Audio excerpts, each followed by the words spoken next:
We're looking forward to hearing from Kemp Anderson.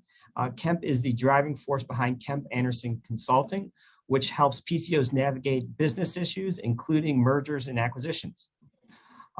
Previously, Kemp was the Vice President of Business Development at Scott's Lawn Service, which was a part of Scott's Miracle-Gro. And prior to that, Kemp was the Director of Acquisitions for Rollins.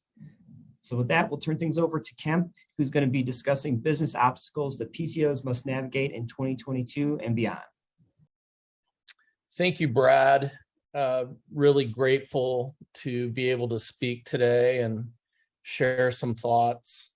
Always, I think, a great service that you do to the industry, giving the virtual conferences on mergers and acquisitions. Obviously, mergers and acquisitions in our industry continues at a very fast pace, lots of activity.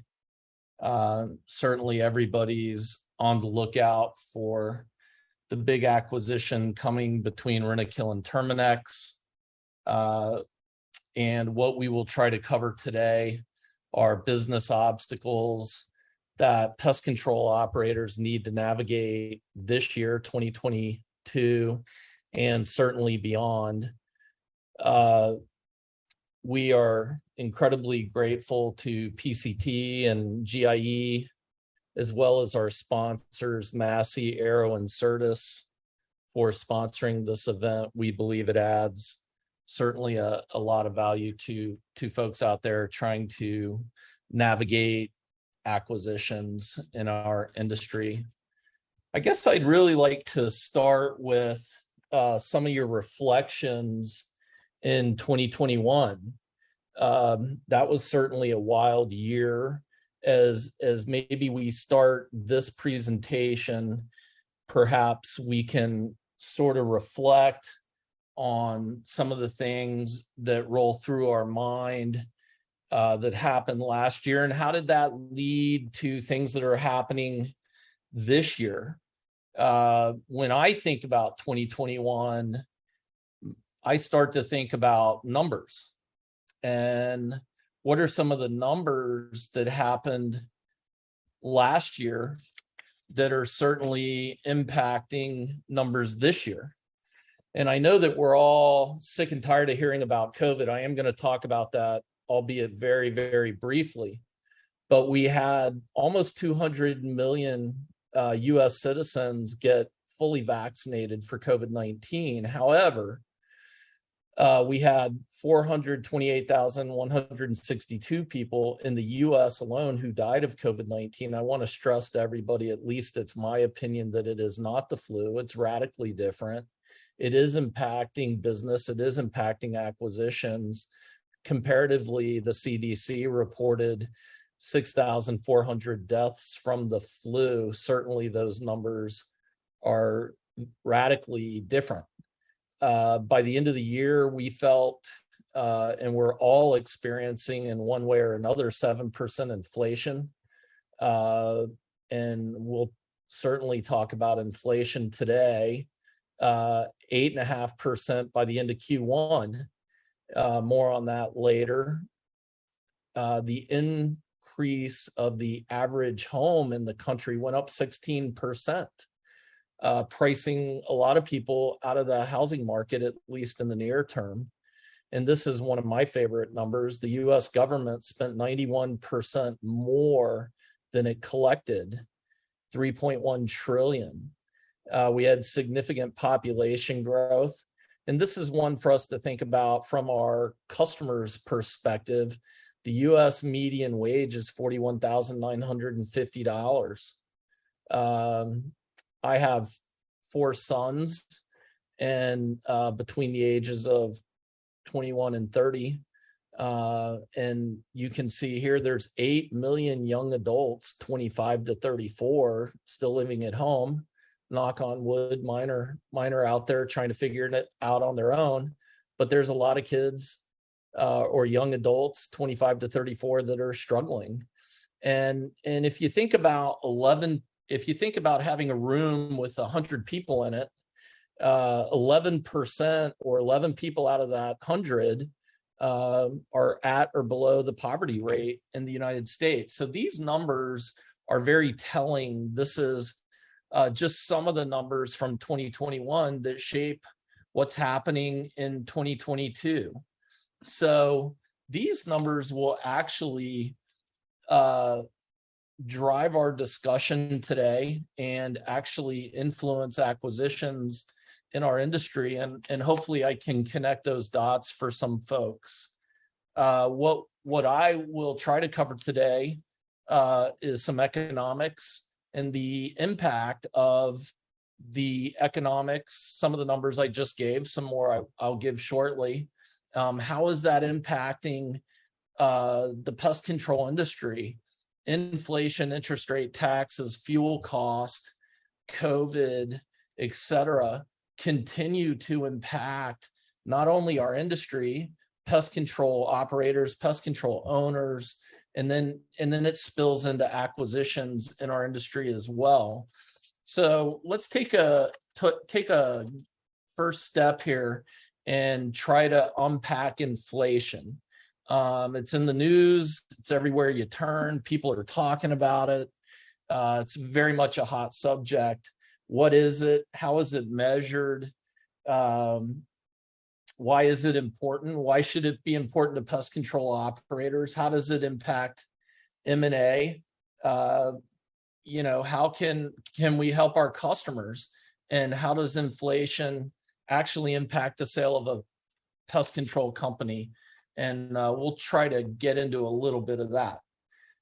What is inflation? Effectively, inflation is the rate of increases in prices over a given period of time. That's really it. At the end of the day, it is a broad measure, and it will measure many things that we'll touch about here in just a minute. But it definitely shows us the increase in prices and the increase the cost of living, again, impacting our customers. And if it's impacting our customers, more likely than not, it's impacting our businesses. And if it's impacting our businesses, it's going to impact the business when you sell it.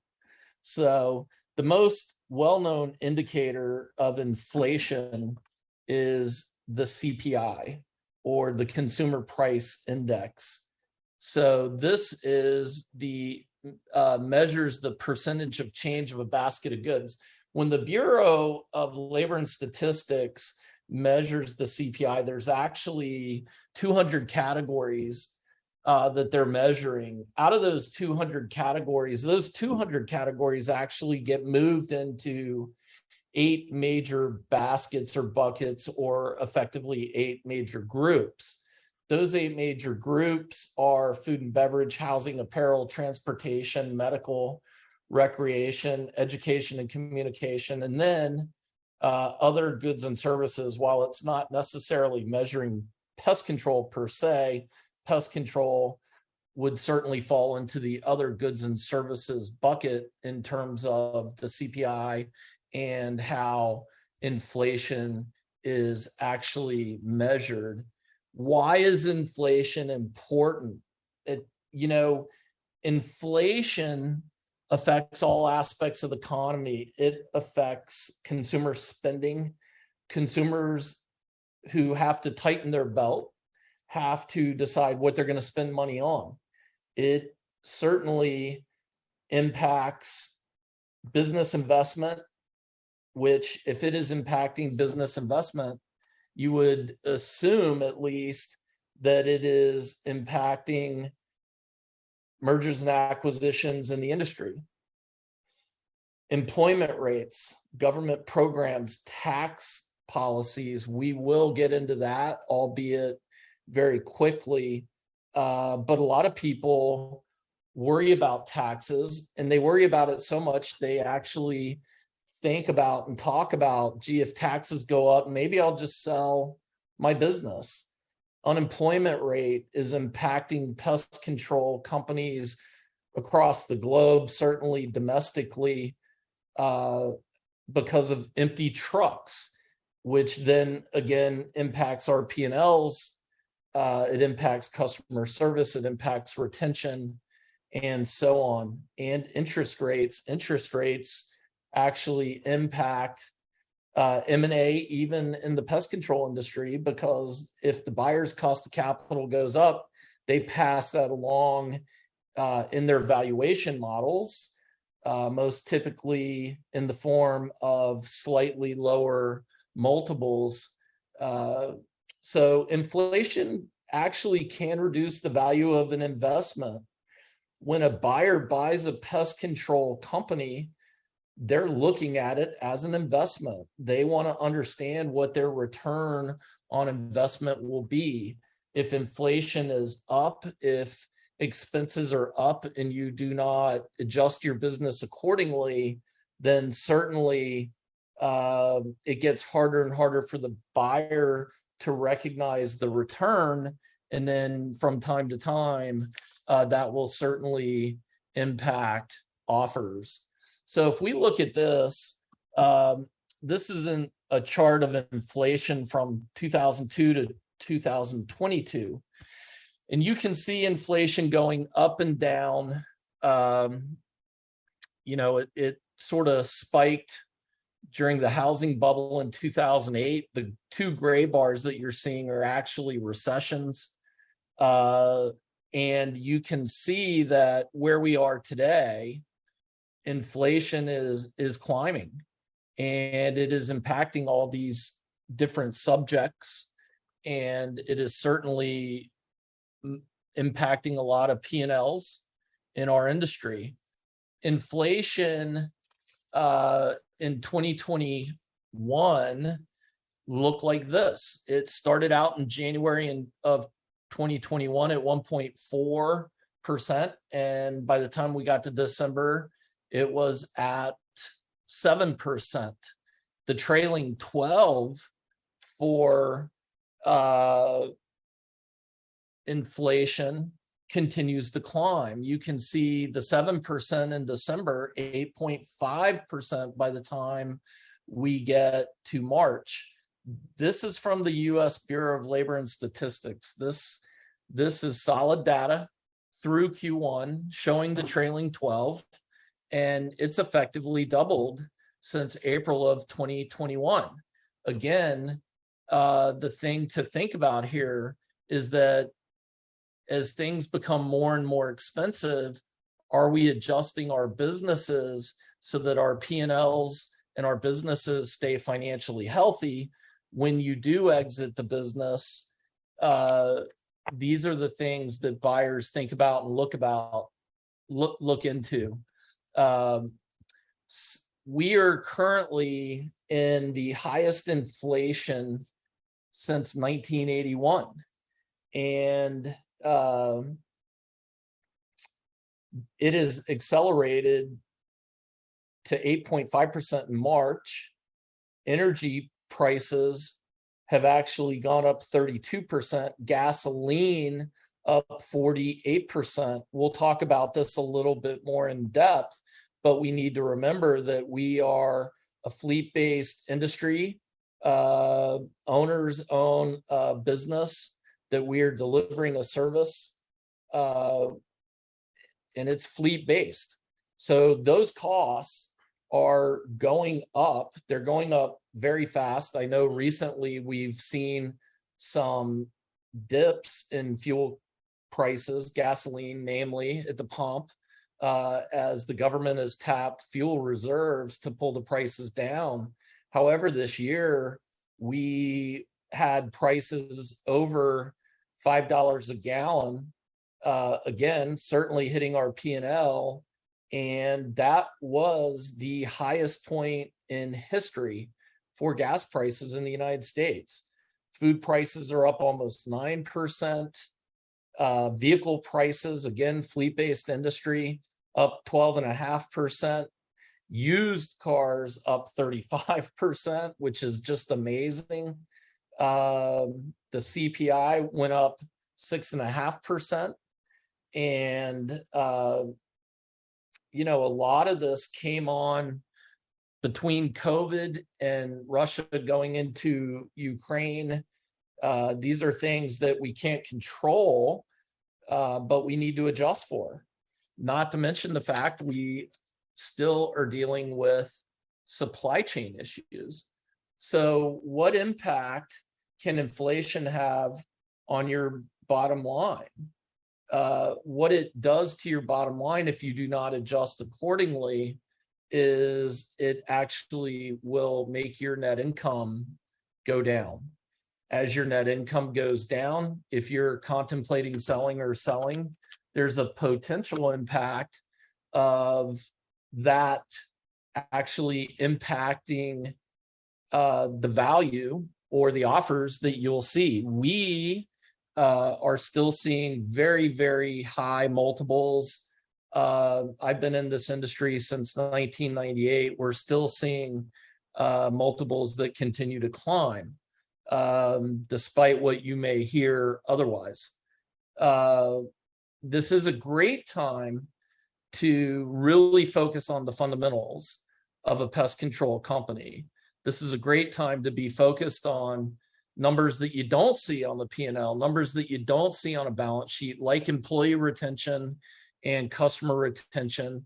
Certainly, we're all aware of cost of goods, labor, fleet and chemical. We want to be focused always on safety, but this is also perhaps a great time to invest in technology for your pest control company so it's more efficient as some of these uncontrollable things creep into our business.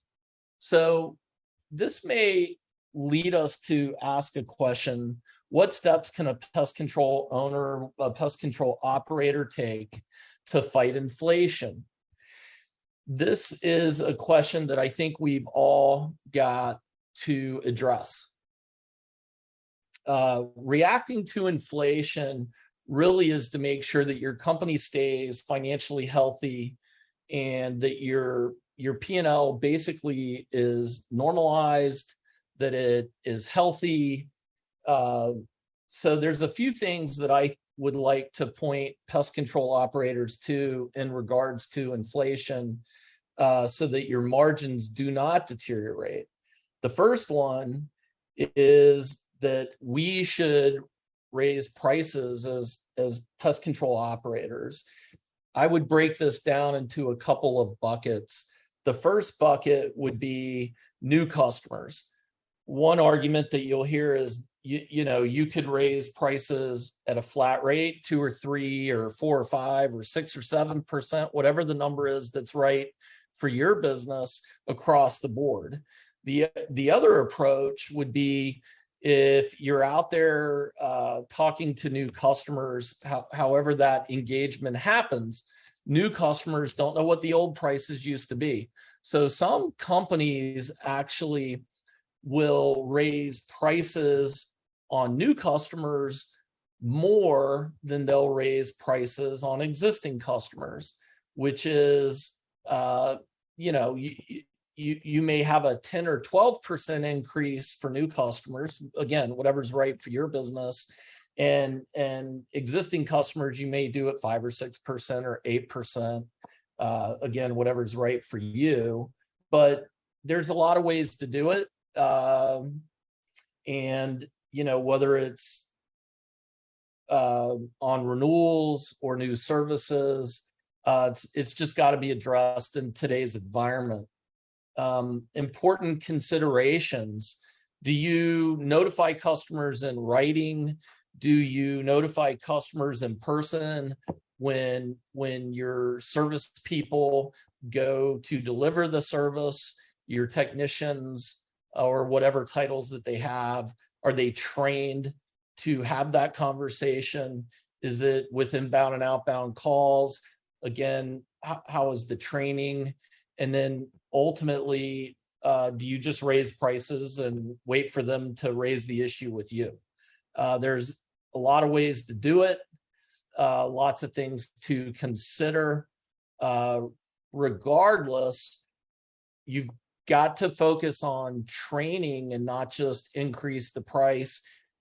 All of your employees, regardless of position, should be able to answer the question, why are you raising my price? And So there should be consistent training in that regard. And then another consideration is, what if a customer calls you up and says, hey, this is unacceptable. The prices are up at the grocery store. The prices are up at the gas station. I can't take it anymore. I'm going to cancel my service. What does that look like in your company? How do you handle that? Do you have a real-time save strategy for customers, regardless of topic, whether it's a price increase or any other topic, that's a save strategy that you can,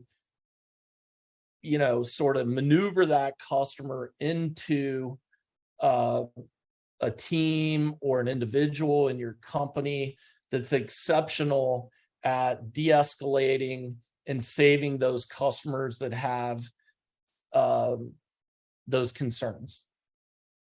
So the other subject that I think is critical when it comes to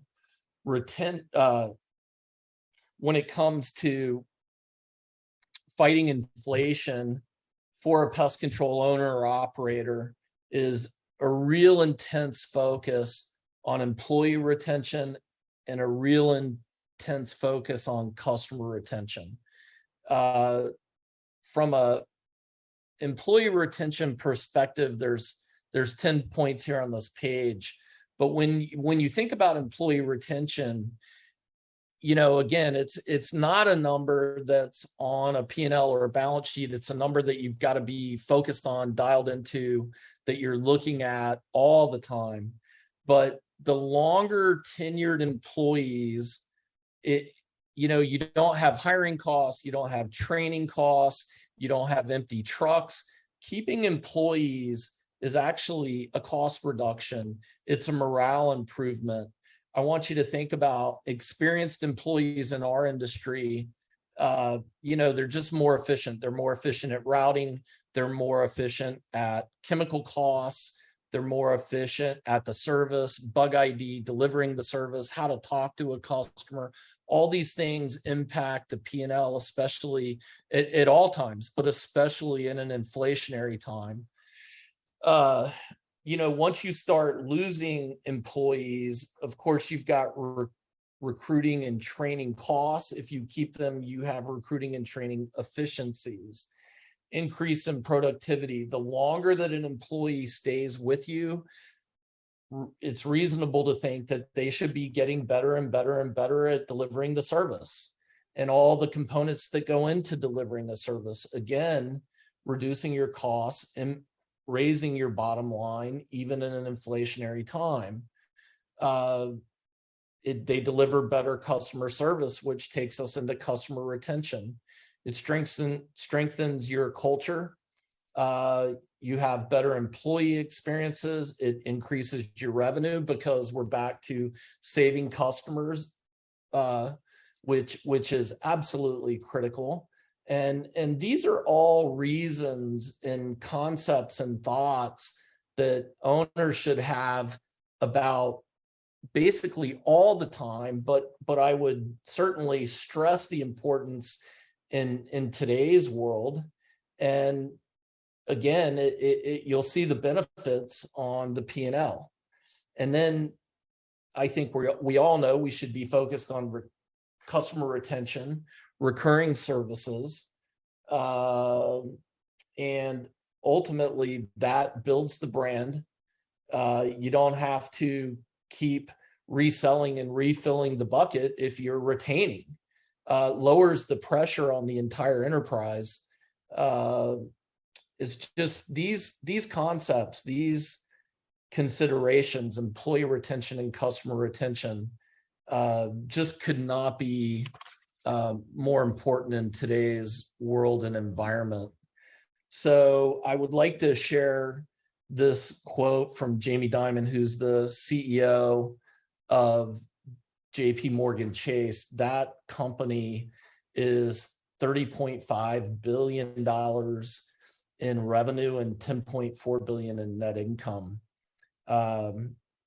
He's obviously running a massive organization. He has a lot to share about leadership and strategy, et cetera.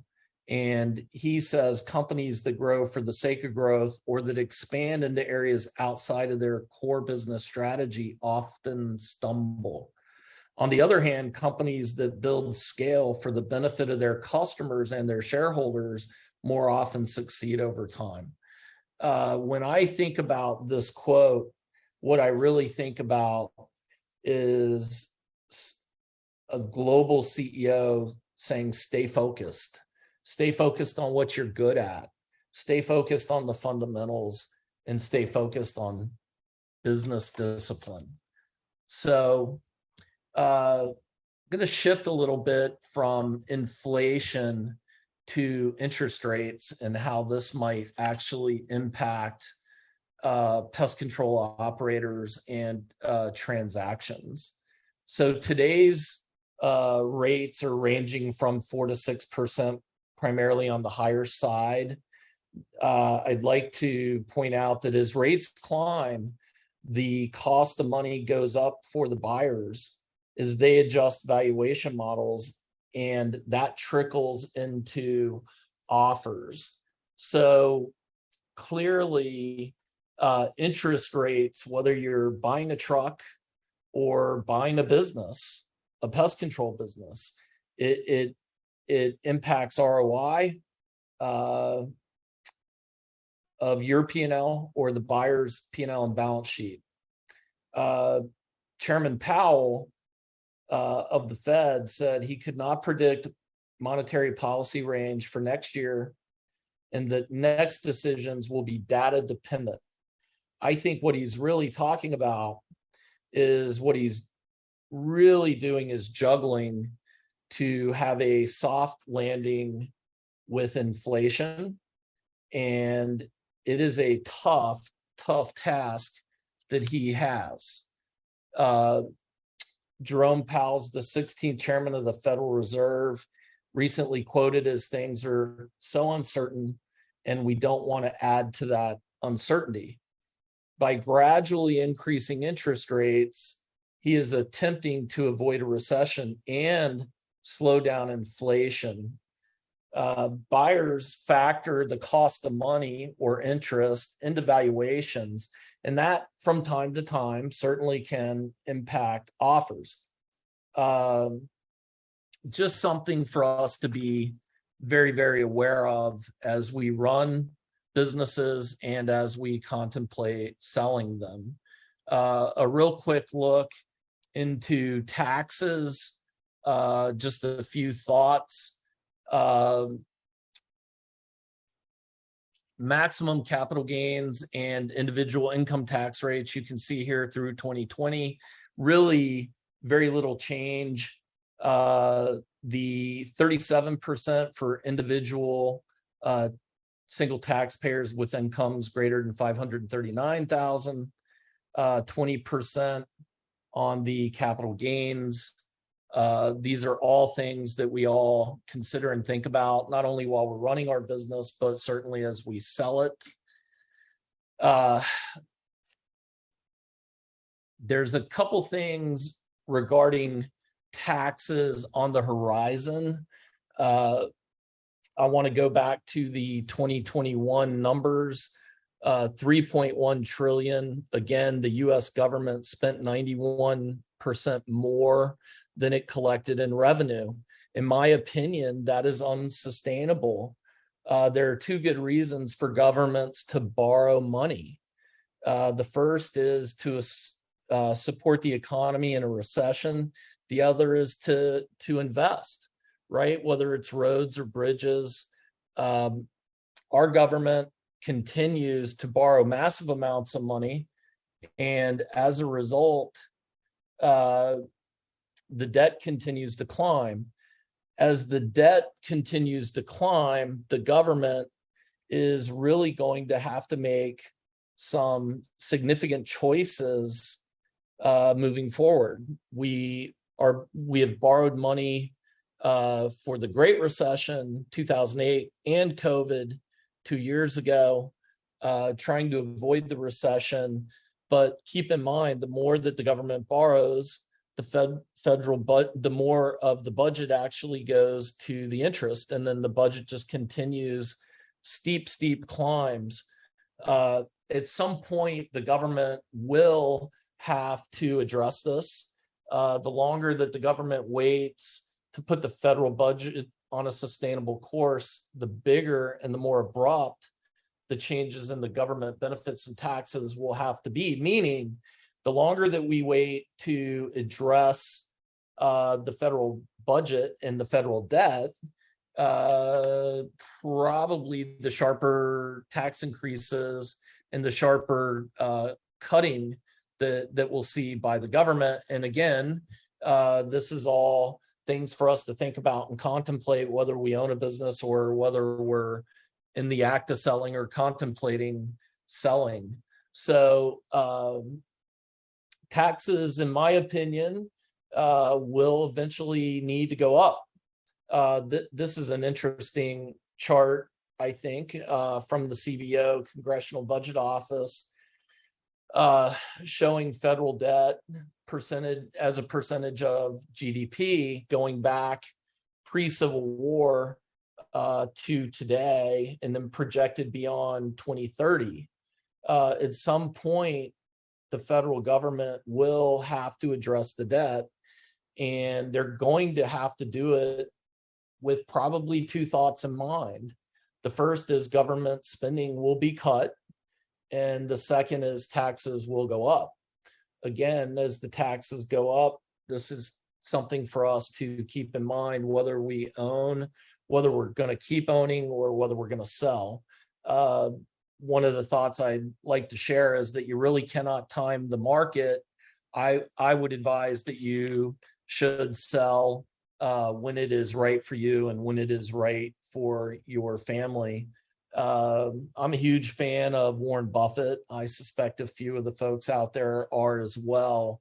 As it pertains to debt, these two quotes say a lot. The first, it's not debt per se that overwhelms an individual, corporation, or a country. Rather, it is the continuous increase in debt in relation to income that causes trouble.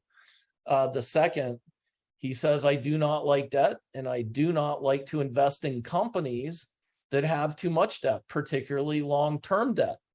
With long-term debt, increases in interest rates can drastically affect a company's profits and make future cash flows less predictable. You know, when you think about these quotes, he's talking about continuous debt. He's talking about cash flow. He's talking about profits. Warren Buffett is one of the wealthiest men in the world. He's famous for his acquisitions. I think he's telling us to stay focused not only on the P&L, but on the balance sheet. And these things actually do impact acquisitions. So I am a big fan of his, and I always think it's interesting to hear what he has to say.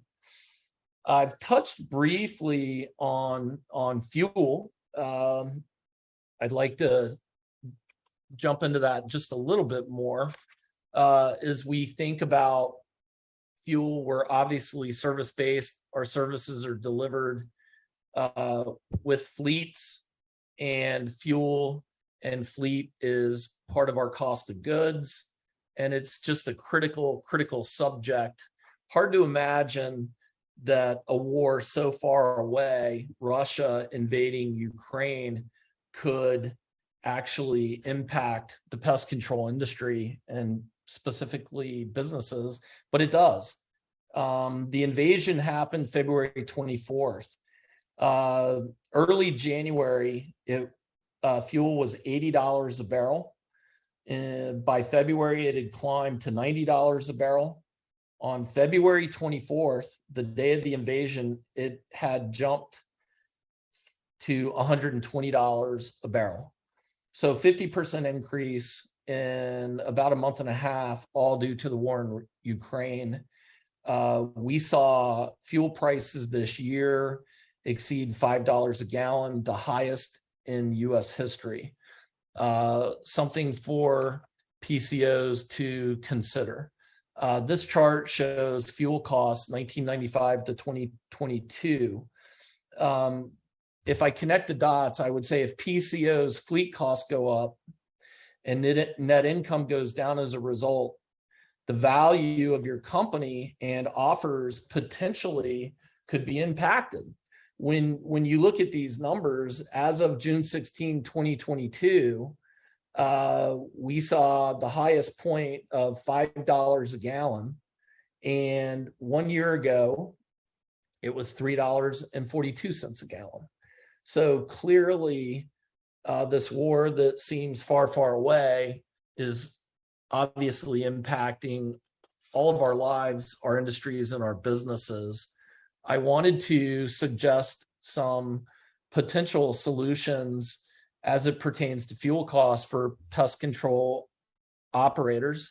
The first is to be very, very focused on route density, study your routes, make sure that your drivers have minimal windshield time, offer bundles, more revenue per stop, use technology for routing. A lot of the industry softwares have or offer auto routing, use fleet monitoring systems to manage driving behaviors, idle times, consider electric vehicles in your fleet, and use apps. There are actually apps that help you find cheap fuel in your service areas. Hopefully these are things that can help. And it's very much, at least I believe strongly, it's very much a hot topic. And again, it is certainly impacting our P&Ls. I'm going to touch on COVID quickly. I know that we are all sick of this subject, but I think it still impacts acquisitions in our industry and operations. So what I'm going to do is call this one the good news, bad news chart.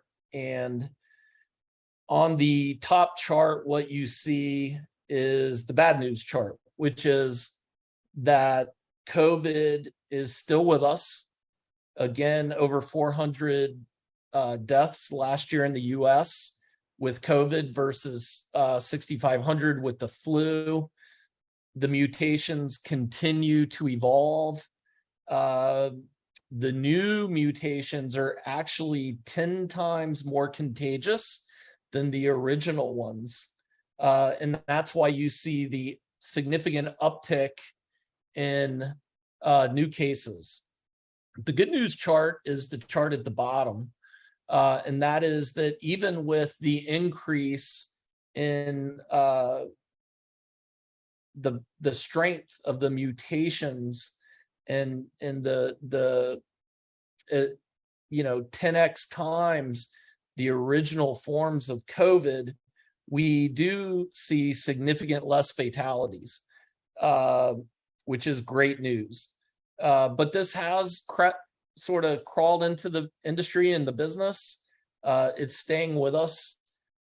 We definitely need to stay focused on employee and customer safety and PPE. Some thoughts regarding COVID. I will say this, and I think this is very important. Just 3 years ago, COVID wasn't with us, didn't impact our businesses. Today, actually, COVID comes up in every single acquisition. It comes up in due diligence. It comes up in the purchase agreements, whether it's an asset purchase or a stock purchase. Buyers want to know, what are your policies? How many people have had COVID? How did it impact your employee retention? How did it impact your customer retention? Buyers want to know how you're handling it. Is there a COVID policy on your website? So these are things that absolutely have become part of acquisitions in our industry. There's a strong desire for everybody to have safety, whether it's with customers or employees. Obviously, we've seen a little bit of change. The residential sector has gone up, or initially the commercial sector went down. COGS have gone up as a result of COVID. Some companies have significant empty truck challenges. Buyers always want to hear about that. The customer services have evolved. Can you or your business be touch-free? Are you outside only? Do you have auto pay? Are you doing bundles? There's a real focus now, if there wasn't before, there certainly is now, on IT and how that is impacting our industry. And all these things create emotion and create change. So I want to quickly touch on a concept called behavioral finance, which is really the combination of economics, psychology, and finance. So there's basically two pillars to this concept. How do you think? And when will markets be efficient? Ultimately, as you look at behavioral finance, you see, as I said, economics, psychology, and finance. You have effectively what's called a herd behavior. Are you following the crowd, or are you doing what's right for your business?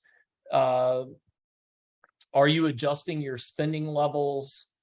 From a behavioral perspective, what are your biases? What are your experiences? Do you think maybe you know more than you actually do? Again, how does this spill into how you run your business? Loss aversion. This is a piece of it that's the psychological piece. This always makes me think of Tiger Woods, who always said he hated to lose more than he enjoyed to win. People experience losses more severely than gains, and they take it very differently. So consumers buy what they're familiar with, and this goes right back to employee retention and customer retention. If your business is having radical change, your customers may change as a result. So overcoming behavioral finance issues, really, there's two parts.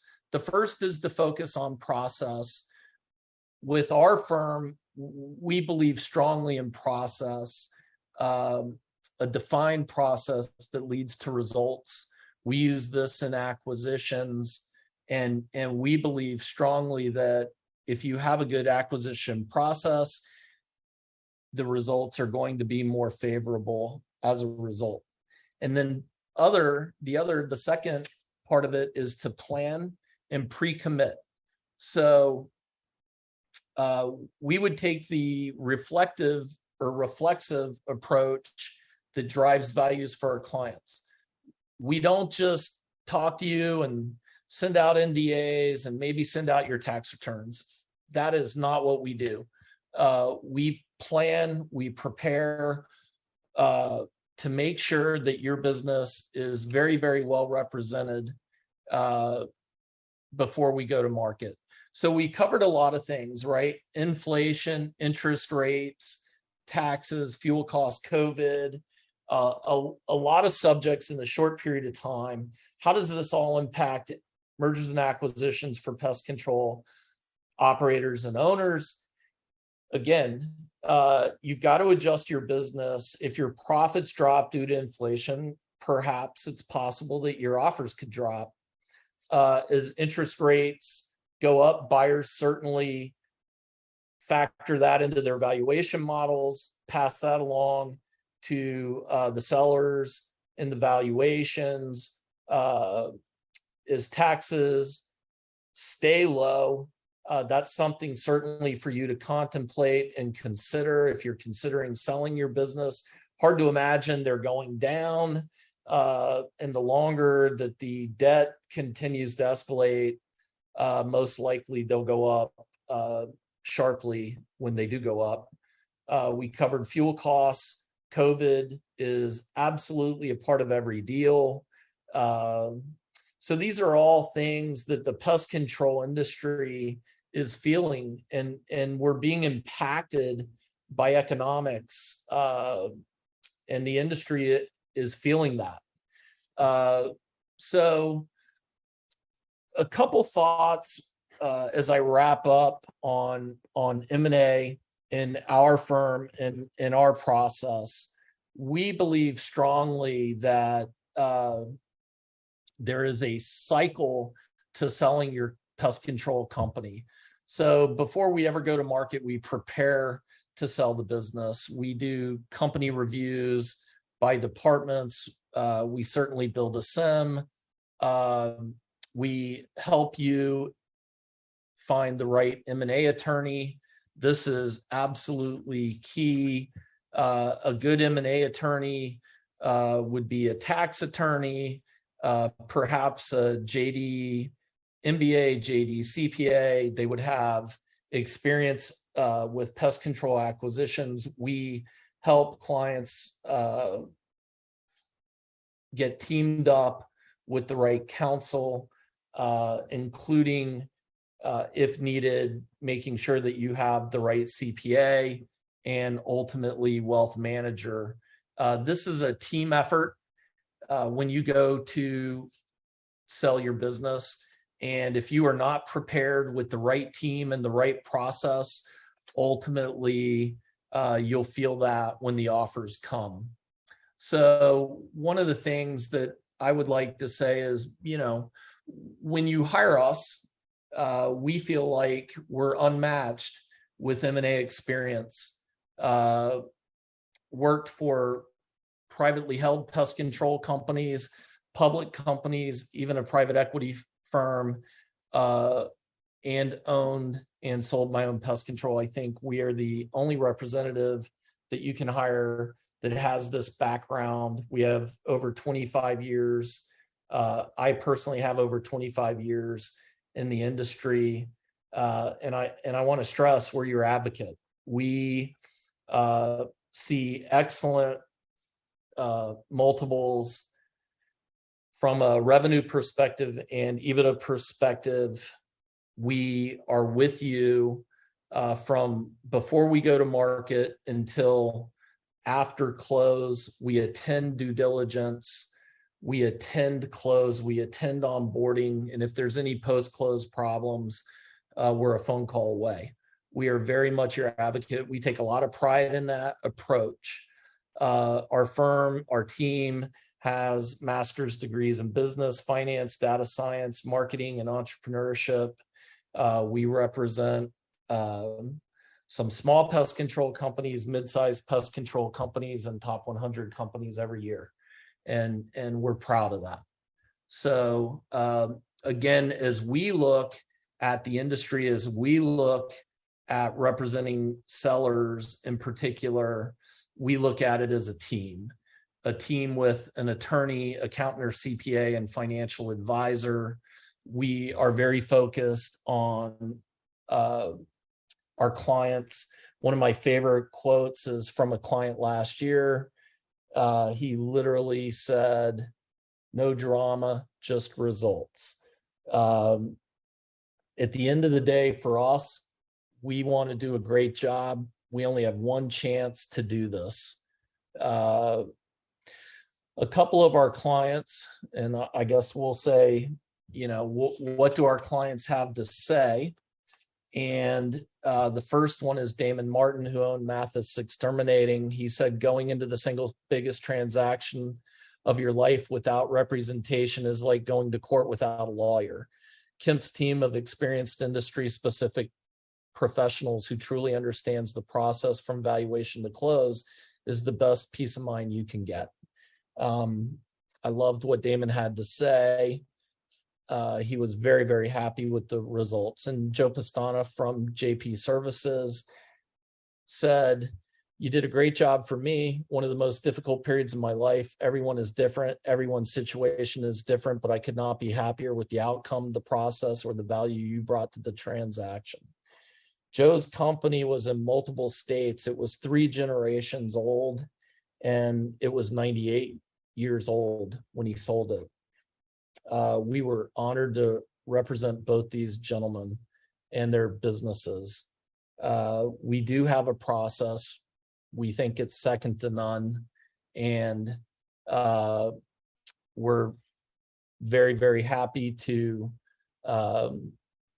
work in this industry and honored to work in this industry. So with that, I'll say thank you to PCT, the sponsors, Massey Arrow and Certus, and the listeners. Again, we're incredibly grateful that you took the time today.